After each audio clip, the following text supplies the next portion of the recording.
Hello everyone, this is video 3 in test-driven development, and in this video we'll be creating a calculator. So you'll see over here, once again, we have our test scripts running, and over here we have our calculator spec to tell us what to do, and in the middle we have our blank calculator file that is empty, and right now all our tests are failing, and that's good because we haven't written anything. So let's look at the instructions. In this exercise, we're going to create a calculator object that can perform certain basic mathematical operations. We'll be using a pattern called the factory pattern, where our function creates an object tailored to our needs.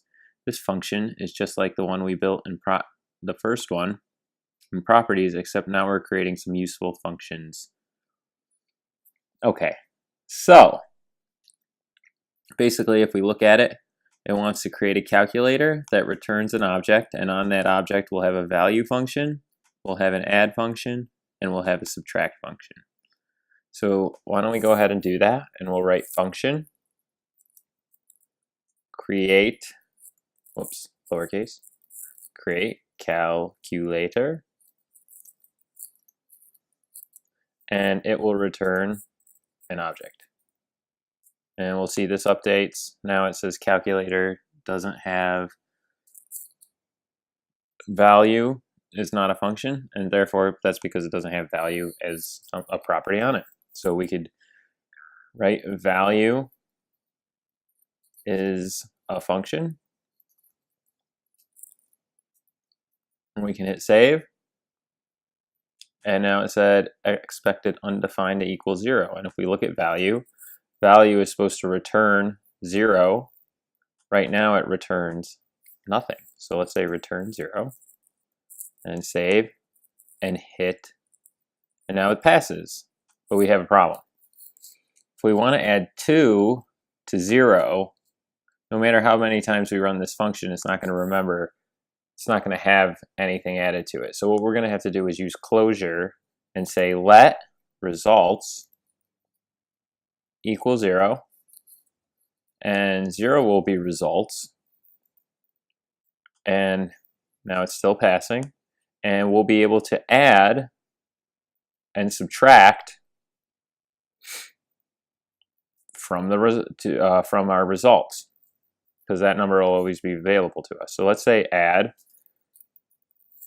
is a function that takes a number. Right here we can see that it's a number right here, and that's going to add the number to the results. So we're going to say results is equal to number plus results. And we're going to hit save, and boom, 3 of the tests suddenly pass. Because if you look at it, once one passes, basically they all should pass. Except for this one, which has a different thing. And it says subtract. So if we add subtract is a function that takes another number and does the same thing. Results is equal to num, well no, that won't work because the order always matters in subtraction. It doesn't have the associative property. And we'll put num right here. And it didn't work because I allow add, we want subtract. And now our all tests pass. That's fantastic. So what I want you guys to do, once you're done, is you can go ahead and try to add some of your own test cases.